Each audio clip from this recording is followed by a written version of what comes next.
नमस्कार। हेडलाइंस के बाद दिल्ली से बड़ा अपडेट आपको बता दें। कांग्रेस के राष्ट्रीय अध्यक्ष से मिलने के लिए मुख्यमंत्री भूपेश बघेल पहुंचे हुए हैं। बड़ी खबर, मुख्यमंत्री की मल्लिकार्जुन खड़गे से उनके आवास पर इस वक्त मुलाकात चल रही है। राहुल गांधी के मुद्दे पर आगे की रणनीति क्या हो, इसे लेकर विस्तार से चर्चा चल रही है। सहयोगी अशरफ हमारे साथ जुड़े हुए हैं। अशरफ, पूरी जानकारी विस्तार से।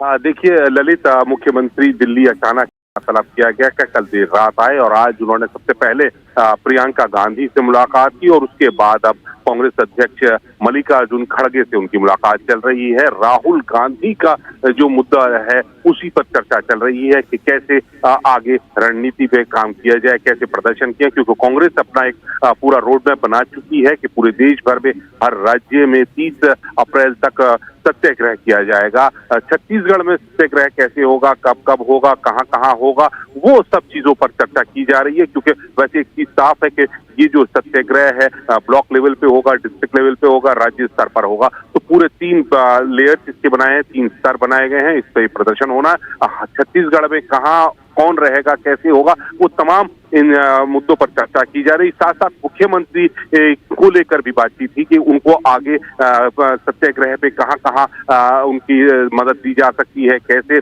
उनका कहाँ कहाँ किन प्रदर्शनों में वो शामिल रहेंगे। ये तमाम पहलू हैं जिन पर यहाँ मल्लिकार्जुन खड़गे के घर पर चर्चा की जा रही है।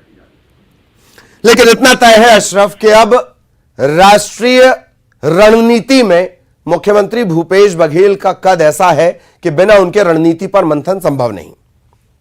बिल्कुल ललित, देखिए जब से चुनाव हिमाचल के जीते हैं और इससे पहले भी मुख्यमंत्री ने जिस हिसाब से आसाम में चुनाव को एक मजबूत टक्कर दी थी, उस तब से ही हो गया था कि मुख्यमंत्री का राजनीतिक कद जो है वो अब काफी बड़ा हो चुका है। बिना उनकी राय के लिए राष्ट्रीय स्तर पर कहीं कोई चर्चा नहीं की जाती, कोई रणनीति का अंतिम फैसला नहीं लिया जाता। और आज भी यही वजह है कि मुख्यमंत्री को तुरंत ही यहाँ आनन फानन में दिल्ली तलब किया गया और उनसे आगे की रणनीति पर चर्चा की जा रही है। ललित जी जी, बहुत बहुत शुक्रिया आपका अशरफ इस तमाम जानकारी के लिए। रायपुर से मिल रही है बड़ी खबर, बीजेपी सांसद अरुण साव ने विदेश मंत्री से मुलाकात की है। विदेश मंत्री एस जयशंकर से मुलाकात कर उन्होंने ज्ञापन सौंपा है। सऊदी अरब में छत्तीसगढ़ के युवक फंसे हुए हैं, उन्हें वापस लाने का निवेदन उन्होंने किया है। सऊदी अरब में दुर्ग और धमतरी के 3 युवक फंसे हुए हैं। युवकों को सुरक्षित वापस लाने का विदेश मंत्री से उन्होंने निवेदन किया है।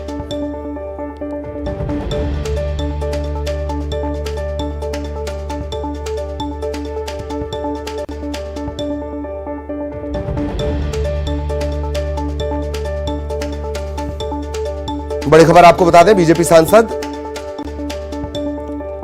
अरुण साव ने विदेश मंत्री से मुलाकात की है। एस जयशंकर, उन्हें एक आवेदन उन्होंने सौंपा है। सऊदी अरब में दरअसल छत्तीसगढ़ के युवक फंसे हुए हैं। दुर्ग और धमतरी के 3 युवक हैं और इन्हें सुरक्षित वापस लाने का निवेदन उन्होंने विदेश मंत्री एस जयशंकर से किया है। सहयोगी युगल हमारे साथ जुड़े हुए हैं। युगल, पूरी जानकारी।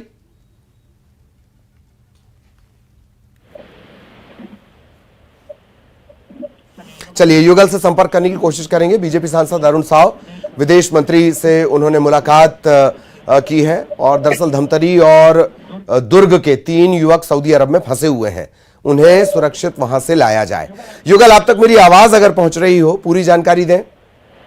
जी देखिए ललित, ये बीजेपी के सांसद और प्रदेश अध्यक्ष अरुण साव है, ये विदेश मंत्री से मुलाकात की है।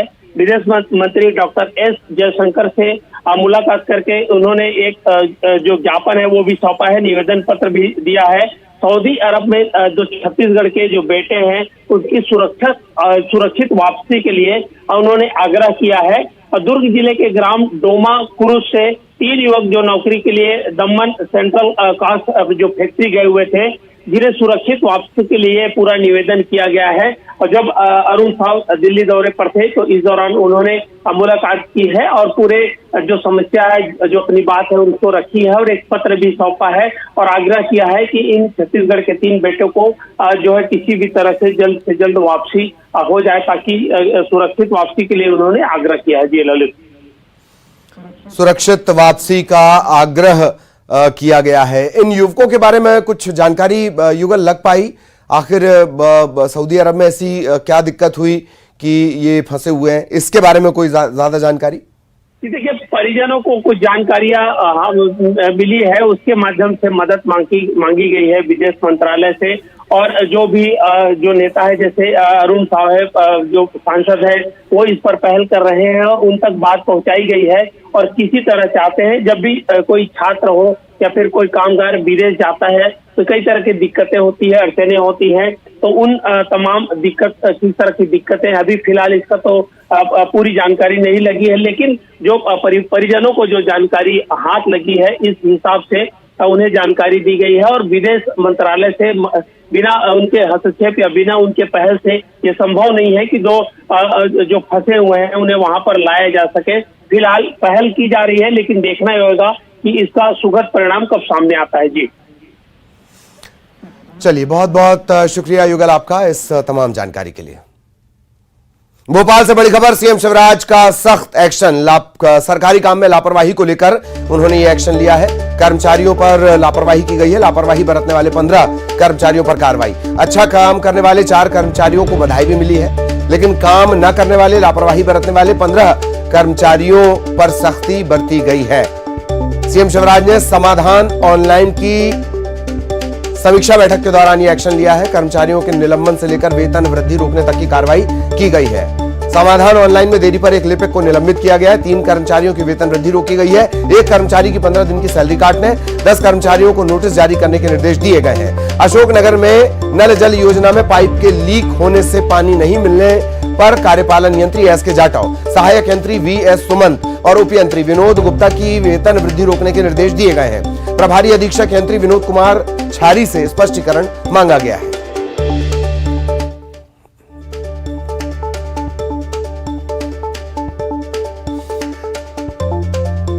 सहयोगी अनुराग हमारे साथ जुड़े हुए, सीधा अनुराग के पास आपको लिए चलेंगे। अनुराग, एक्शन हुआ है, वैसे तो पूरी जानकारी हमने दी, और विस्तार से बताएं।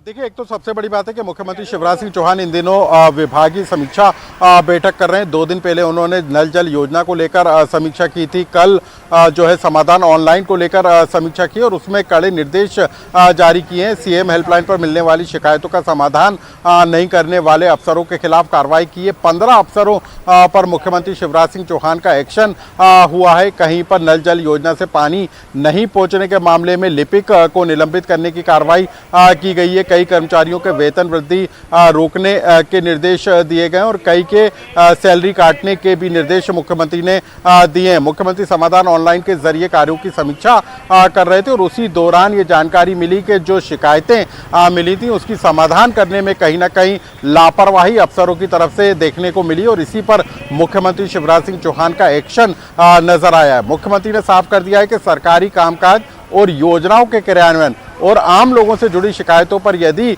किसी तरीके की कार्रवाई करने में देरी होती है तो ऐसे अधिकारी कर्मचारियों को बख्शा नहीं जाएगा। और यही वजह है कि समाधान ऑनलाइन में मिली शिकायतों पर चर्चा करते हुए मुख्यमंत्री ने कई अफसरों पर एक्शन लेने के निर्देश दिए हैं। चलिए, बहुत बहुत धन्यवाद आपका अनुराग इस तमाम जानकारी के लिए। अनुराग जानकारी दे रहे थे। भोपाल से एक और बड़ी खबर, अरविंद सिंह सेंगर के खिलाफ एफआईआर दर्ज हुई है। सहकारिता विभाग के रिटायर्ड जॉइंट कमिश्नर हैं अरविंद सिंह सेंगर। जॉइंट कमिश्नर विनोद सिंह ने यह एफआईआर दर्ज कराई है निशातपुरा थाने में। अरविंद सिंह सेंगर समेत 45 लोगों के खिलाफ एफआईआर। आदर्श नगर गृह निर्माण सहकारी संस्था, इसमें जो गड़बड़ियां हुई हैं उसे लेकर यह एफआईआर है।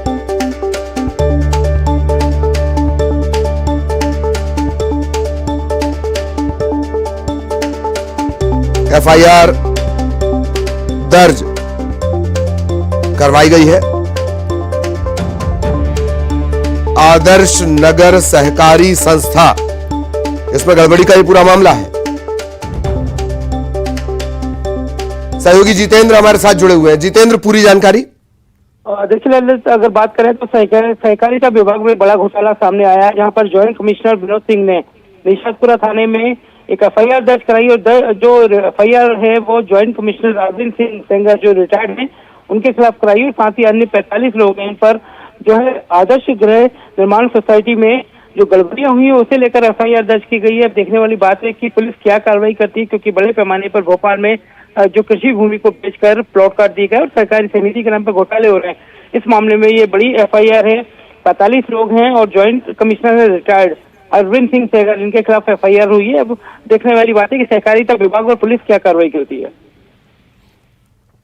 ये मामला तो जितेंद्र करोड़ों का जाता हुआ लग रहा है। FIR की कॉपी को अगर डिटेल में देखा जाए तो करोड़ों के आरोप इन पर लगे हुए हैं, तो आंकड़ा बहुत बड़ा हो जाएगा। ये भोपाल के आसपास की जो जमीन काफी महंगी हो चली है। पहले औने पौने गांवों में सदस्यों को बेच दिया गया, उसके बाद फिर ये बड़े पैमाने पे घोटाला हुआ है। तो ये इसमें तकरीबन बड़े पैमाने में 100 से 200 लोग इन्वॉल्व हैं और जो रिटायर्ड है commissioner joint commissioner Arvind Singh से अगर इनकी मिली भगत तो करोड़ों का लेन देन इन पर निकल कर भी सामने आएगा। चलिए, बहुत बहुत धन्यवाद जितेंद्र इस तमाम जानकारी के लिए।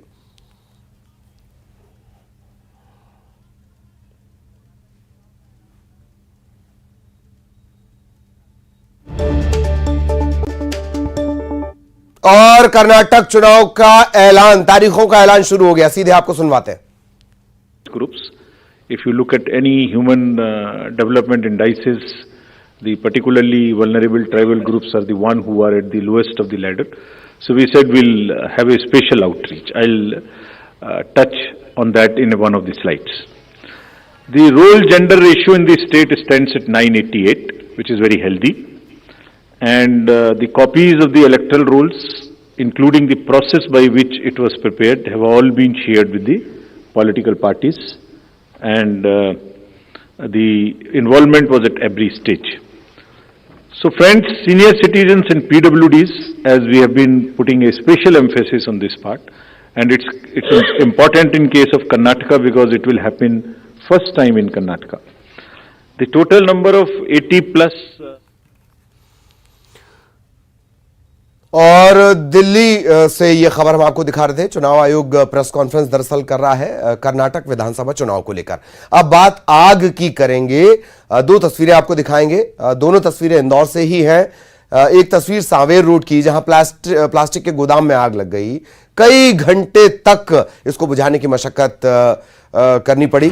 सांवेर की तस्वीर है और एक तरफ राऊ की तस्वीर है।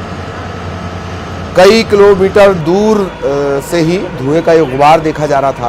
तेजी से यह आग लगी और देखते ही देखते फैलती चली गई।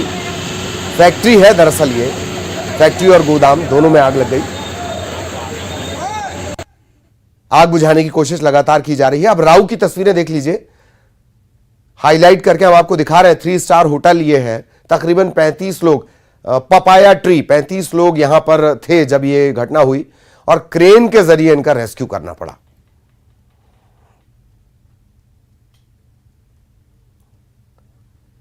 खबर इंदौर से। राऊ इलाके में होटल में आग का मामला। होटल में फंसे लोगों को सुरक्षित बाहर निकाल लिया गया। वही अभी हमने बताया, फिर आपको बता दें। लोगों को बाहर निकाला गया। फायर ब्रिगेड ने आग पर काबू पा लिया है। सुरक्षा संसाधनों का अभाव मिला है होटल में। फायर एसपी जिला प्रशासन को इस बाबत लिखेंगे। विकास हमारे सहयोगी हमारे साथ जुड़े हुए, विकास के पास आपको लिए चलेंगे। विकास, बात शुरू से ये साफ थी, 3 स्टार होटल भले ही है, सेफ्टी नॉर्म्स का प्रॉपर पालन नहीं हो रहा था। विकास,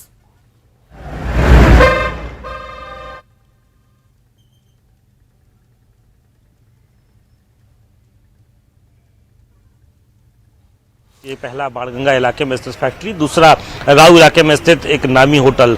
इस होटल में बड़ी संख्या में लोग ठहरे हुए थे। जैसे ही धुआं देखने को मिला, लोगों में घबराहट उत्पन्न हुई। बिजली को बंद कर दिया गया है और लोगों को मशक्कत के बाद वहां से रेस्क्यू किया गया।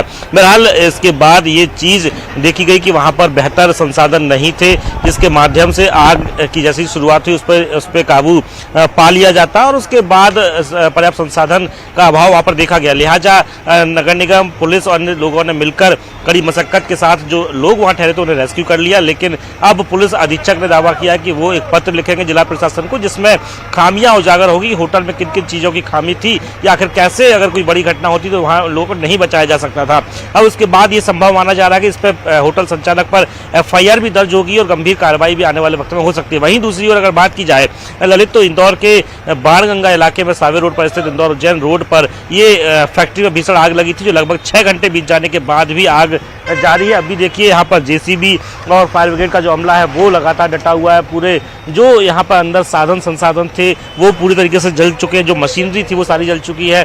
जो यहाँ पे प्रोडक्ट बनते थे वो सभी जल चुके हैं। आप तस्वीरों में देखिए कि जो फायर फाइटर के माध्यम से पानी यहाँ पर बौछार की गई है वो पूरा पानी यहाँ भरा हुआ है। इसके साथ साथ में एक अन्य जो एजेंसी है वो यहाँ पर आग बुझाने में लगातार सुबह से मदद कर रही थी। और साथ ही साथ अगर बात की जाए तो अब तक 40 से 50 पानी के जो टैंकर है वो इस फायर फाइटर के माध्यम से उपयोग किए गए हैं और आग बुझाने का प्रयास किया गया है। यहाँ पर प्लास्टिक दाना का निर्माण होता था। साथ ही साथ ये भी जानकारी कि गोडाउन है, यहाँ पर कई अलग तरह के पदार्थ भी यहाँ पर रखे जाते थे जो वेस्ट मटेरियल के तौर पर भी इनका इस्तेमाल किया जाना चाहिए था या होता होगा यहाँ पर। बहरहाल अब ये बात है कि आखिर ये आग कैसे लगी अब तक स्पष्ट नहीं हुआ है और कितना इसमें सामान जलकर खाक हुआ है। इन सभी की जो बात है वो जांच के बाद ही स्पष्ट हो सकेगी। ललित, धन्यवाद आपका इस तमाम जानकारी के लिए और सहयोगी विकास विस्तार से जानकारी दे रहे थे।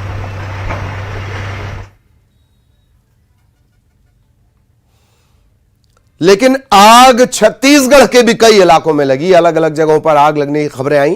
कोरबा में स्टेशन परिसर के में जो सुलभ शौचालय बना है यहां आग लगी। देखते ही देखते इसने पूरे कॉम्प्लेक्स को यानी सुलभ शौचालय कॉम्प्लेक्स को अपनी चपेट में ले लिया। अल सुबह शॉर्ट सर्किट के चलते आग लगने की बात निकलकर सामने आ रही है। फायर फाइटर्स पहुंचे और इस आग पर कड़ी मशक्कत के बाद काबू पाया गया। एक और तस्वीर बीच में आप देख रहे हैं, घर में गैस सिलेंडर में आग लग गई और आनन फानन में सिलेंडर को घर के बाहर फेंका गया। गनीमत ये रही कि सिलेंडर में धमाका नहीं हुआ, वरना बड़ा हादसा हो जाता।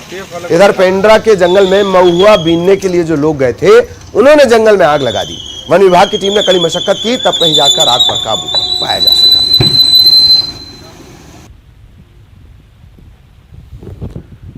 खबर दुर्ग से, जहां एक युवक की लाश मिलने से सनसनी फैल गई। बोरेगांव में नाले में मिला है युवक का शव की अब तक शिनाख्त नहीं हो पाई है। हत्या की आशंका जताई जा रही है। प्राइमा फेसी प्रथम दृष्टया नंदनी थाना इलाके का यह पूरा मामला है। नंदनी थाना पुलिस इस पूरे मामले की पड़ताल कर रही है।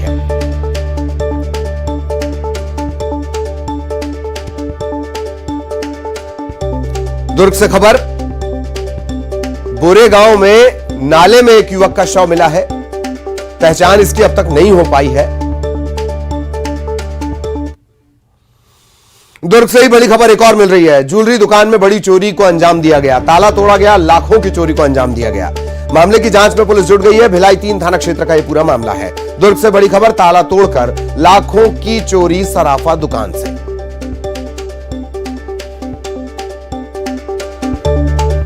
और अब जांजगीर चांपा से बड़ी खबर, महिला सरपंच को कलेक्टर ने बर्खास्त कर दिया। सरकारी जमीन सड़क किनारे फ्लाई ऐश पटवाने का आरोप है। बलौदा विकासखंड के सिवनी गांव का यह मामला है। पैसा लेकर फ्लाई ऐश यहां पर डलवा दिया गया, पाट दिया गया, जबकि इस तरह से किया नहीं जाता है। इसके निस्तारण की एक अलग प्रोसेस होती है। और इसी के साथ इस बुलेटिन में इतना ही। खबरें जारी रहेंगी।